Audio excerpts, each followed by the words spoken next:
Hello everyone, thank you for joining me on my Friday Facebook Live. So what does sugar do for the brain? Is it necessary? Do we need a wee bit of it, a lot of it? Is it a good thing or a bad thing? First of all, I thought I would clarify what I mean by sugar. Because sometimes I ask clients, do you eat a lot of sugar? And they say, no, I never put sugar in my tea or coffee. But whenever I see their food diary, they're having cereals, most of which are sweetened, even Weetabix or biscuits and scones, bread, processed foods and flavoured yogurts, chocolate, sweets. So whenever I talk about sugar, that's what I mean. And your sugar intake includes all of those things, and you will find it in the most surprising of things, even tins of beans. Honey and say maple syrup or agave nectar, they can be more natural type of sweetener. They can be, less bad, so to speak, a bit more natural, but they're still seen as sugar by the body, so they definitely still needed to be used in moderation. It's just that, say things like if you're getting like a nice raw honey, it will have other health benefits as well, but still sugar, so you just have to watch out with it. Okay, so we know that sugar is not good for our health. We know that it's bad for our gut health. You've heard me talking about that often, hopefully. And I am going to be talking about it a bit more in the coming weeks. It's bad for our waistlines, actually bad for our heart, and more, even conventional nutritional science is coming to that conclusion that sugar is actually worse than fat for our heart. And again, I'm going to be talking about these things over the coming weeks and months, especially with gut health. But the overconsumption of sugar impacts the brain too. Now, I was talking last week on the Facebook Live about anxiety. It was a really popular video, one of the most popular on the page, with lots of feedback. Sugar did get a bit of a mention, so I thought I'd explore it a wee bit more. And give you a couple of simple tips at the end for managing your sugar intake. So here's the thing. Your brain actually needs sugar, right? It operates on glucose. The brain is the most metabolically active organ in your body. So what do I mean by that? Basically, your brain uses more energy than any other organ. And glucose, sugar, is its main fuel source. That being said, you don't need to eat the sugar to give your brain sugar. Our bodies make sugar out of many of the healthy foods that we eat. And in the case of this fuel source for our brain, more is definitely not better. Okay? For lots of people, eating too much sugar is impairing the brain's function. Many people are experiencing like brain fog, difficulty concentrating, irritability, low mood, anxiety, maybe the jitters, difficulty sleeping, and even depression can be a result of eating too much sugar. Now, experiencing depression, sleep difficulty and anxiety, can be as a result of other reasons as well. But excessive sugar consumption is proven to make these conditions worse. So, while sugar in small amounts from some natural sources is not a major concern, most people are eating too much of the sweet stuff and could benefit from cutting back. And we go through phases of this. And COVID's not helping. This whole COVID situation this past year is not helping. So I think we can just be a wee bit more aware of it and a wee bit more mindful. So let's get into the nitty gritty. When you eat too much sugar, you tend to have these highs and lows. And if you've heard me talking lots of times for lots of issues, I'm talking about this blood sugar roller coaster. The brain, however, loves stability. And a lot of people then that are having these crashes and spikes, leads to energy imbalances, difficulty concentrating, and anxiety. And studies show that food that cause a higher elevation in blood glucose, that's your sugar and your refined carbs, pushing your blood sugars up. So those type of foods produce a greater addictive drive in the brain.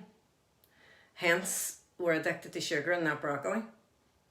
And that's the hard part of it, right? Sugar is addictive. It hits the reward centres in the brain, the same reward centres that cocaine hits. It's activating dopamine. And when you start eating a lot of sugar, you want more sugar. Okay?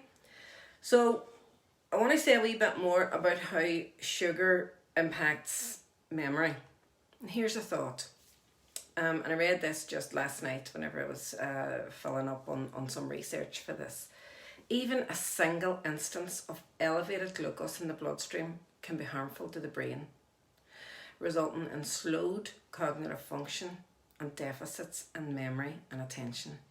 So that's even a single instance of elevated blood glucose or elevated glucose in the bloodstream can be harmful, resulting again slowed cognitive function and deficits in memory and attention. So I have repeated that, but I really want you to think about that. Think on this not only for us as adults, but for our children. And, research also suggests that this high sugar consumption causes inflammation in the brain, leading to memory difficulties.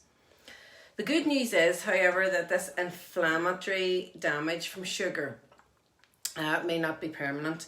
There was a study in the journal Appetite in 2017, and that found that the memory damage caused by sugar consumption can be reversed by following a low sugar, low GL diet. So the same style of diet that you would be following if you were trying to say either prevent the onset of type 2 diabetes or reverse type 2 diabetes.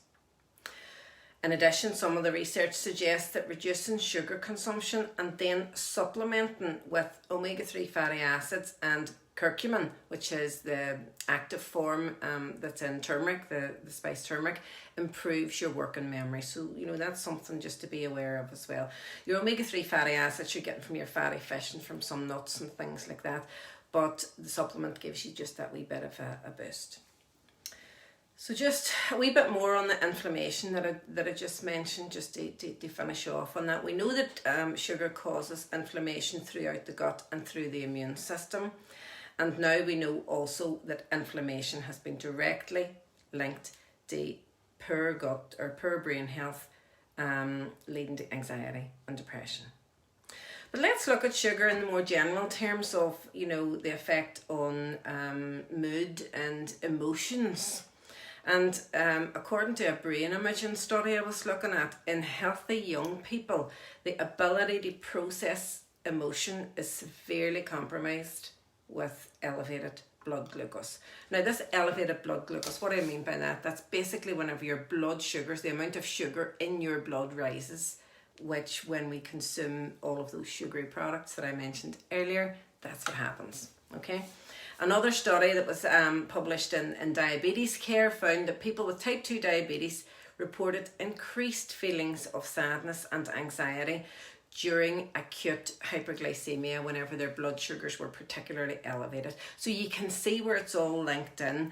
We eat the sugar, the blood sugars get elevated, we go on this roller coaster and everything is happening up here.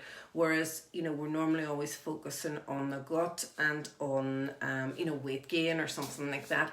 But it's actually, the levels of anxiety, the low mood, our ability to, process emotions, which is it's important all the time, but it's particularly important at this time. And then the last thing that I want to mention here is mental capacity.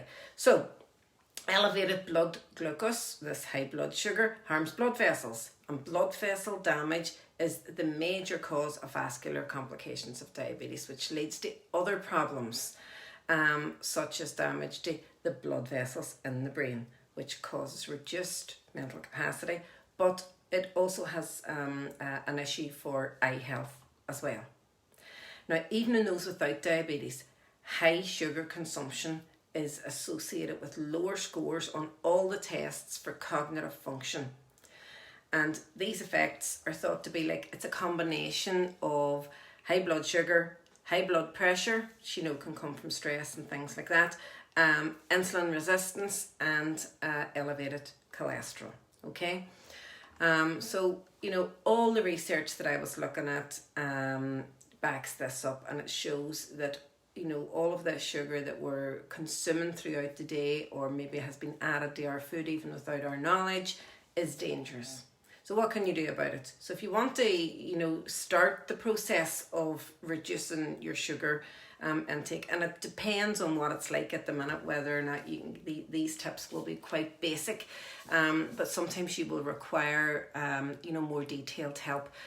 So definitely, if it's an issue and if you think that you would struggle with reducing your sugar, why not book in with me for just a wee 10-minute pre-consultation thing to see if it's something that I can help with. It is something that I can help with, but just to give you that confidence. But here's a few wee tips anyway to get you started if you've got a sweet tooth and you want to really work on it. Okay, so firstly, and this has nothing to do with sugar, reduce the amount of caffeine that you have. Now, drinking a lot of caffeine, even with no sugar, can cause those highs and lows in your blood sugar. Okay, it's the highs and lows and the energy levels up and down, and that causes you to crave more sugar. So if you're drinking a lot of caffeine, if you're drinking it throughout the day, try to reduce it, moderate it, and just watch the timing of it as well. Secondly, change the way that you eat sugar and the type of sugar that you eat. Instead of an all-out sugar binge, just be mindful about both when and how you are eating sugar. So if you feel a craving coming on, you can try and nip it in the bud early. See if you can use something like, an 80% dark chocolate, or a small piece of fruit, like a low glycemic fruit, like berries, something like that, to give you a bit of sweetness without going overboard. We can avoid these dangers sometimes by satisfying our sweet tooth with fresh fruit in place of refined sugars. Now, you don't want to be gorging on fruit either, but eating fresh fruit provides the satisfying sweetness of the sugar-laden treats that you're used to, but you're getting the added bonus of the fruit's fibre, of all the antioxidants and the phytochemicals that curtail the surge of sugar in the bloodstream, so you're not getting as much of the highs and lows, particularly with the kind of like lower GL, lower sugar type fruits like your berries, okay? And then another wee tip is, and these may sound simple, but honest to God, they really work, is to try some herbal teas or flavoured waters that you can flavour yourself. So ginger tea or cinnamon tea. And you can make your own, like with a stick of cinnamon or with just a couple of slices of ginger, or just buying, a good quality brand. They're great ways. They have that real sweetness in them, but they're good ways of curbing your sweet tooth, and they actually help to balance your blood sugars instead of knocking it up. Cinnamon is fantastic for that. If you've got a water bottle, anything like this, and you're drinking your water, just put a stick of cinnamon in the water bottle and just keep refilling it, and you'll get that lovely, sweetness from the water that's actually helping you to balance your blood sugars. So, the truth is that yes, whilst sugar is essential for the brain and it uses as a fuel, our bodies can make it. We don't have to consume sugar to fuel the brain. And the way that we eat sugar is often, harming the brain so much. So basically, reducing the amount of sugar and the way that you eat sugar can be one of the most powerful things that you can do for your brain health. And as I said earlier, if you want any help with that, just pop me a wee message, go on the website or on the Facebook page here, and book in with me for a wee 10-minute free kind of. It's a bit like an exploratory call, just to see where I can help you. So I hope you enjoy the rest of your day, and I will see you back here next Friday. Bye.